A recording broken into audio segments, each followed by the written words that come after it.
Hey guys, Saf here with another Raid Shadow Legends video. Now, I've been getting asked this question a lot. Should I go for the times to avoid the champion chase, or should I go for the hero's path? What should I do, Saf? That is the question I had all on stream yesterday. Is it worth pulling voids for? Should I pull shards?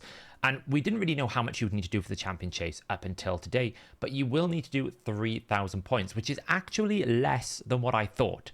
I expected this to be higher due to the fact that we can summon multiple epics for the Void Fusion. So these are Void epics, right? So you're getting 350 points. During the course of this champion chase, if you do the tournaments and events that are starting tomorrow and Sunday, you can basically summon 3 of the Carfrews that you require. So that's like 3 times 350 points. So that's already a third of the points you need. Now, if you retain some of the Prism Shards like I've done, then obviously you can save some points there as well. So actually, you might not need to summon too many shards for this. You might even not need to summon a single shard. If you have some champions you want to pull out of the portal as well from the fragment collection system, your decision needs to be around, did you do the summon rush to begin with? So for my situation, I skipped the summon rush because I decided I was going to go all in for the hero's path, and I'll give my explanation why I've done that right now. So if you're going to go all in for the hero's path, then realistically, you don't need to do any of this champion chase at all because there's 50 fragments in the path. And we're going to have a look at what the Blizaar path and the Ankora path, which both had fragments, looked like in terms of a shard requirement to see if there's any similarities. So if you didn't do the summon rush and you are planning to go all out for whatever reward that exists on the hero's path, we pretty much think it's going to be a guaranteed chance for Grand Oak Padraig, because the Padraig translates to Patrick. He's got clovers. It's St. Patrick's Day, I think, in 2 days time on Sunday, and this starts the Monday after, and his model is called St. Patrick. So all signs align to a St. Patrick's Day summoning event. Now, whether it's a guaranteed on the hero's path, we don't really know, but they're going to have to give you something on that hero's path. And we already know that there's Deck of Fates coming and a Titan event coming. So there's a very strong possibility that any Arman soul exists on the Titan event, but we don't really know. So you're always going to play this game of what is going to be in the hero's path. If you haven't done the summon rush, then I would encourage you to potentially, if you don't want to go super deep and you're limited on shards, then I would potentially try to min-max your way to get these 25 fragments. And then if you don't need them and you absolutely want to go on the path, then you can exchange these fragments for one High Mother Maud chest. There is a ×2 void going on right now, and there's also a ×10 for Sulfurion. I would not put too much special attention to ×10 personally with the new progressive summons.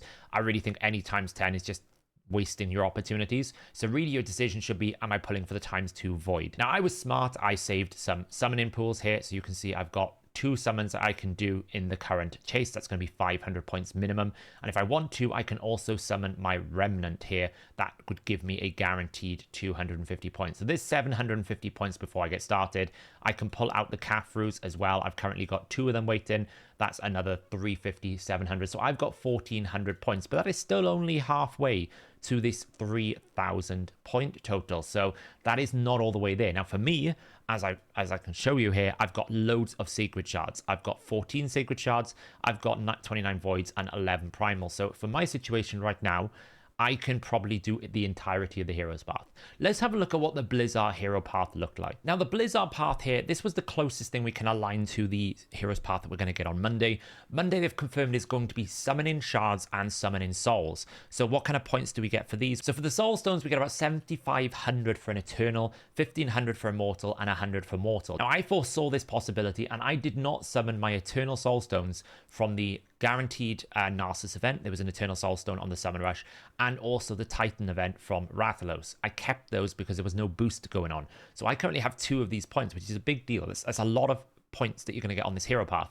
I do have some immortal and mortal stones as well, not many of those, but mainly the eternal stones. And also, if you are doing Soul Cross and you've got past stage 6, which is looking pretty horrific, then potentially you could get yourself into stage 17 and get yourself another Eternal Soul Stone if you wanted to. But even with that aside, you still got the summons math, and they do tend to change these numbers from time to time, but this is not going to be lower because the fact this also contained training. They normally lower the summon rush points when there's an aspect of like training or a third aspect. Because it's only summoning and souls, this is going to be probably, if anything, higher than this, but it's probably going to be around these points. 4,500 for sacred, 1,800 for primal. So what does that actually do in terms of what we needed? Well, in the Blizaar path, we had 50 fragments, and they put a soul in the Blizaar path. So in terms of the fragments, I don't think the points will be too dissimilar to what we have here. It might be a few thousand up or down, but I think this is how many points you're going to need to get the 25 and 50 fragments. If it's a guaranteed champion, then this points could go up a bit more. It could be like 120, 130, depends on how many sacreds they want to push it to. We did have a Roxanne path with like 30 sacreds.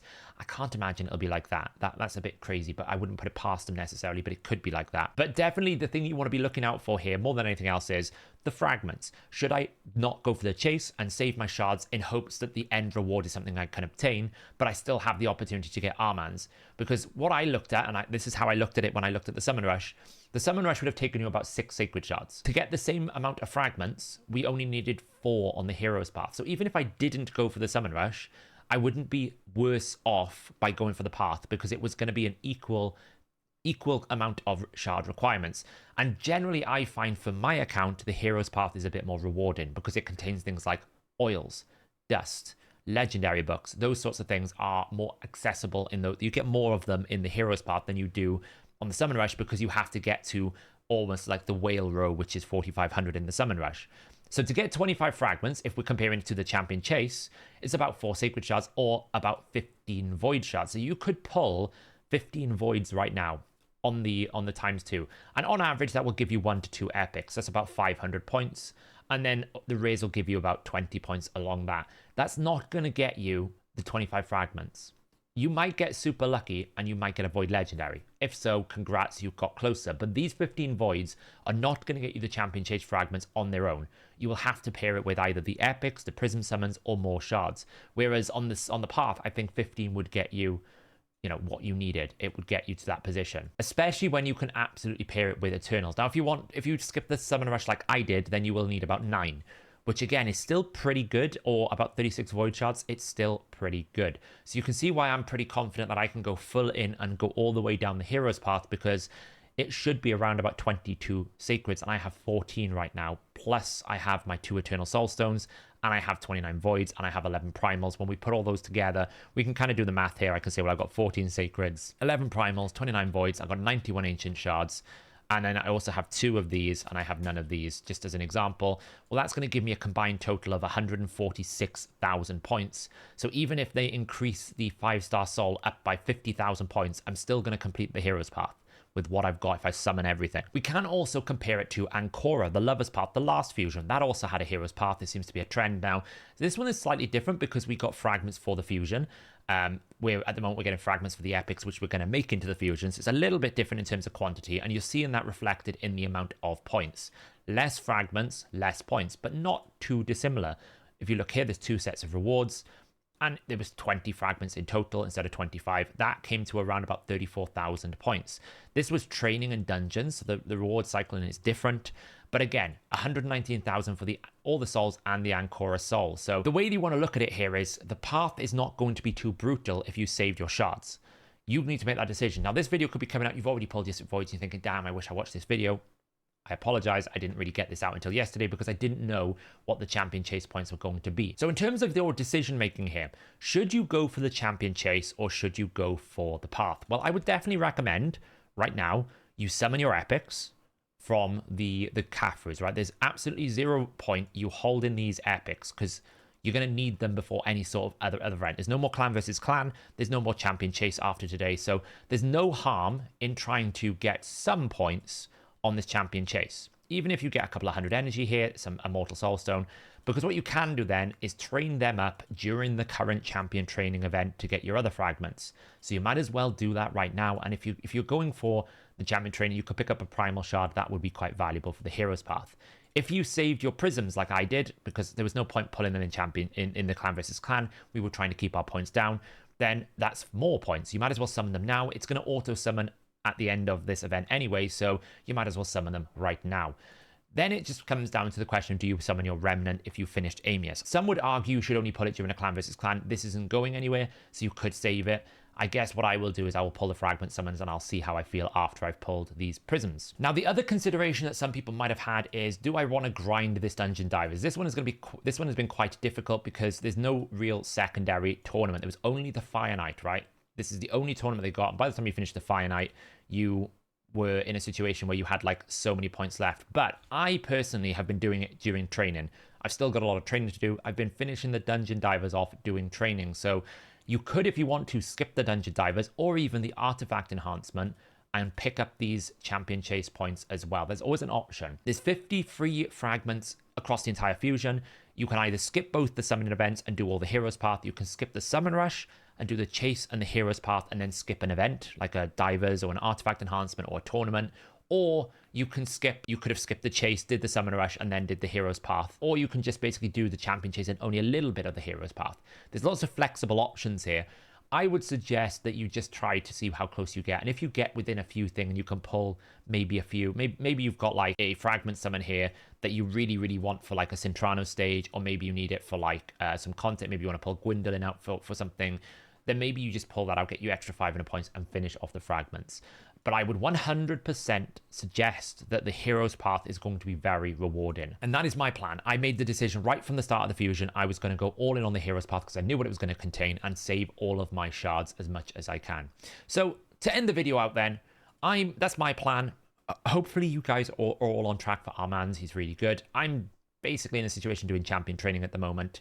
So I'm going to summon some of these prisms and I'm going to summon my Kafrus now, and we'll see what we get out of this limited ones here. So first things first, let's pull out the Kafrus. Even if I only get to the second energy reward, that is still more energy to be put into champion training. There's our 2 Kafrus. Now, prism summons. I really would like the Finer. I actually think the Finer is better than the Bannerlord. I think she has more utility without necessarily having to go all the way deep into 4 high elves. I just think the extra turn into that buff mechanic is very powerful with 1 high elf ally, and there are plenty of high valuable high elves that you can do like a 1+1 pairing, something like a Supreme Elhain in Arena. You could put it with a Royal Guard in Hydra, a Deliana in Hydra, an Islin in Hydra. You can put it with Arbiter in the Arena. There's so many different options that I actually think that there's a lot of flexibility. What I like about her versus the Bannerlord is she actually is more proactive, with the Bannerlord is more reactive. He activates when things die and when things get revived and things like that.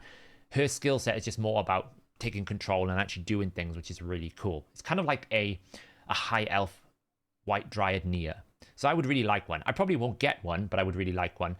I have all the other champions here, so I don't really care for any others. But if you were pulling for this, Neldor is absolutely 100% the best epic from this pool. He is so good for finite hard. Actually, for a lot of content as well, you get a lot of sort of decreased speed, decreased attack, lots of hits, really, really good.